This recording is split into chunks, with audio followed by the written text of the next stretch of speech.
Director, writer Luke Genton brings us CHATEAU, a 2024 found footage movie. So, what is the story? It focuses on a young American woman who is a want-to-be influencer, but she doesn't have a lot of money, and she agrees to move to France and have a cleaning job in this large chateau. If you don't know what a chateau is, it's effectively like a castle, really, or a small castle in France. And she's kind of over there with her friend who pops in and out of the story here and there. And this large chateau has a little bit of a sordid history, so she decides to combine her work life but also use the opportunity to do kind of vlogs and things about this this chateau that's had this history where a variety of people have gone missing and it's rumoured to be haunted and things like this. So she ends up moving in there, and of course initially it all seems just like a nice old chateau, but there may well be dark forces lurking within this castle. What will happen? You will have to watch the movie and find out.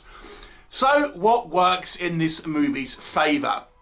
Now, with a found footage movie, we have to think about what is the conceit about why it is that someone is filming. And I think this movie actually kind of gets around this actually in quite a clever way in two aspects. Number one, this woman is a want-to-be influencer. So she is trying to video stuff. You know, she's not having much success becoming an influencer, doing her, you know, beauty vlogs and all that sort of stuff. So she's trying this new thing about this kind of ghost hunting, exploration sort of style content. So there's a reason why she is there filming stuff which might be a little bit macabre.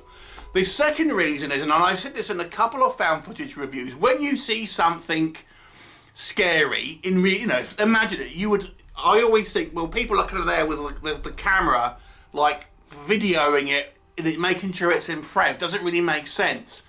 But what this woman does is she actually buys like a kind of harness that videos in two directions, so to her and sort of outwards. So it's permanently fixed. Well, not permanent, you can take it off obviously, but it's when she's wearing it, which is most of the time when she's doing obviously her vlogs. She's wearing this kind of harness, and these cameras are just in a fixed location with her hands free, which gives her a good reason why she's able to capture things both in front of her and behind her, because she is wearing this kind of harness to try and, you know, sort of capture it all. So it sort of negates that sort of issue I have with some found footage movies where it's like, well, why would you be running away but still filming, things like that? She does run away, but this harness is still attached to her, so it captures everything. So I think it was a good conceit about the kind of the mechanics, so to speak, of having a found footage movie and how it kind of circumvents some of the kind of the issues that they present in some way. So that was good. The second thing I would say is this movie is shot in a chateau in France near Bergerac, which is in the south of France, a place I visited and I love that area. But anyway, so it's actually filmed on location in a real chateau, so you get an air of authenticity to it.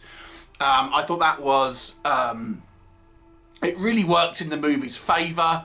I mean, obviously it looks wonderful and kind of beautiful, but obviously it being this older gothic looking building, it does have that sort of ominous atmosphere with it as well, naturally speaking. So again, it has that somewhat of an authentic, you know, shot on location feeling. And I'd also have to say there are some pretty creepy moments in this movie. I think again it's helped for the fact that it's obviously filmed on location. And although I wouldn't say this movie is the scariest movie that I've seen in recent years, there are a few decent kind of like scares and kind of set pieces that I think do work well. And it treats its, there's actually multiple kind of entities here, and they kind of treat it a little differently.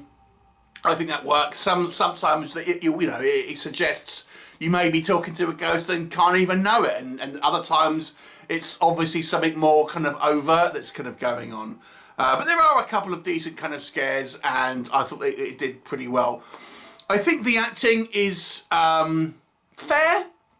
I wouldn't say it necessarily blew me away, but it certainly wasn't a bad acting by anyone here. I thought they did a fair job, at the very least, in their kind of performances, and made for, you know, an acceptable level of kind of believability, so to speak. I will just kind of transition to maybe what doesn't work, and I'm just going to stay with that point. There are some elements here, and it may be more the writing rather than the acting, but I do feel that some of the situations that would have presented itself, had this been a person in reality, the person would be hysterical with kind of fear in regards to coming face to face with some of these kind of what are clearly kind of ghosts and things, or even a home invader. People would freak out. And although this woman does a little bit here and there, I would, there's multiple kind of interactions with ghosts, and it would be, she would just be freaking out. And I think maybe she's a little bit, you know, a little bit too cool for school at times in this movie, where she just seems to be somewhat kind of non-reactive. And I've said in many, many a horror movie review, look at people in prank videos. That's how they actually kind of react to this type of stimulus, and you rarely get it in sort of horror movies. So I think that's my only issue really with the kind of the acting, and then that may be more of the direction of the writing, but also I do think it's obviously an issue with the some of the kind of the acting to a certain degree. And maybe just going on from that, this girl is in this large chateau on her own for a large portions of this movie, and I would imagine anyone would just feel a little bit kind of intimidated being in a foreign country, in a large old building that is rumoured to be haunted. Even if you're a non-believer, you would just feel a little bit kind of like uncomfortable. And I never really got the impression that she was all that kind of freaked out, even when there's not stuff going on. Just when she's kind of on her own, I would have thought she'd be a little bit like, oh, I feel a little bit uncomfortable with things. Doesn't really happen. Anyway, so let's just kind of move on from that. I think this movie doesn't really break the mould in regards to the narrative in its story, and even though I think it has a good reason why there are stuff going on, it still falls into the traps that we've seen in many kind of ghost stories. You know, someone's kind of looking looking towards the camera, and there's something going on behind her, then it turns around and it's not there. That sort of thing. You know, big voids left there, so you can kind of, obviously something's going to happen. You know, when she's kind of talking, you framed up this particular kind of area. Again, it's these kind of things that sort of betray that it's the kind of the reality of found footage, even though I would say this movie does a better job than some. The movie does have a little bit of a lower budget feel. I think some of the, especially when we have a more of an interactive portions with the ghosts, and we do have conversations with ghosts, that happens. The ghosts to me seem a little bit too corporeal. I mean, I think the idea here is that people mistake that these ghosts are actually, you know, people, but I don't know, it just seems like it just seems a little bit less ghostly than you would think in sometimes. And I think that maybe that's down to the kind of the budget. It just looks like some person walking around. Not all the time they do kind of look more spectral in other areas, but when they look in just full humans, I don't know if I was quite buying that. Not that I'm an expert on ghosts or anything. There's a kind of reveal in this movie which I don't know if it completely worked. Obviously, I'm not going to tell you what that is, but there's the third act reveal about the kind of the situation, and you kind of get more of an idea about what has been happening in this kind of chateau. And I thought it seemed a little bit silly, and if you thought about it a little bit, it doesn't make an entire lot of sense, if you ask me. The other thing is as well, I mean, this movie is set in France, but we get very little French language in it. Now, that might be a blessing for some who don't like reading subtitles. So it's nearly all in the English language, like 99% of it, every character kind of speaks English.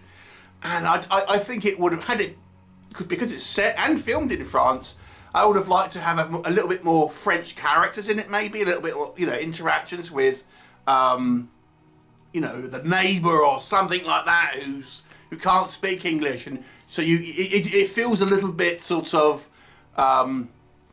made for, you know, English speaking sort of audiences, which is what it clearly is.